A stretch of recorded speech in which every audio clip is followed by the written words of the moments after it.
In today's video, I'm going to teach you how to add a custom field in Hubstaff. Whether you're an admin or a team manager looking to customize your Hubstaff usage, adding custom fields can be an essential aspect of managing your organization's data efficiently. Custom fields allow you to tailor your data entry points to better fit the specific needs of your business, ensuring that you capture all the necessary information relevant to your operations. So, let's dive right in and walk through the simple steps to add a custom field. First, you'll need to navigate to the right place within your Hubstaff interface. Start by logging into your Hubstaff account, and once you're in, look for the settings. The settings option can usually be found on the sidebar or top menu, depending on the layout of your dashboard. Click on Settings to begin the process. Keep in mind that access to settings might be limited to users with admin privileges depending on your organization's setup, so ensure you have the necessary permissions.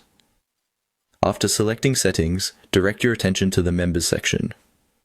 While in the settings, find and click on Members. The Members section is where you can manage all user-related options and information, making it a key point for customizing user data fields.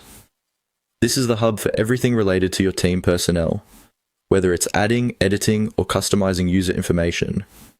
Once you're here, you're just one step away from adding that custom field.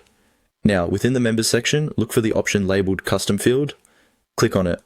This area is specifically designed for inputting custom data points that are unique to your business needs.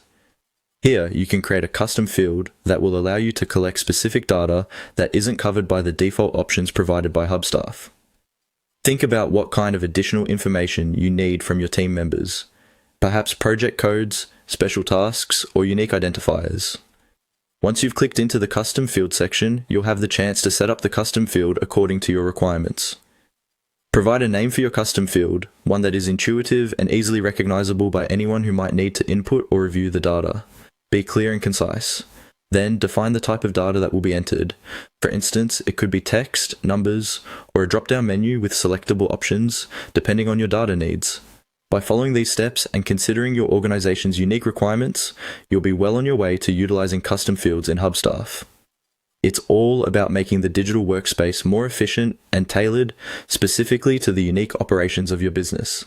Hopefully, you found this walkthrough helpful and that it serves as a practical guide for improving your team's organization and workflow within Hubstaff. Happy customizing!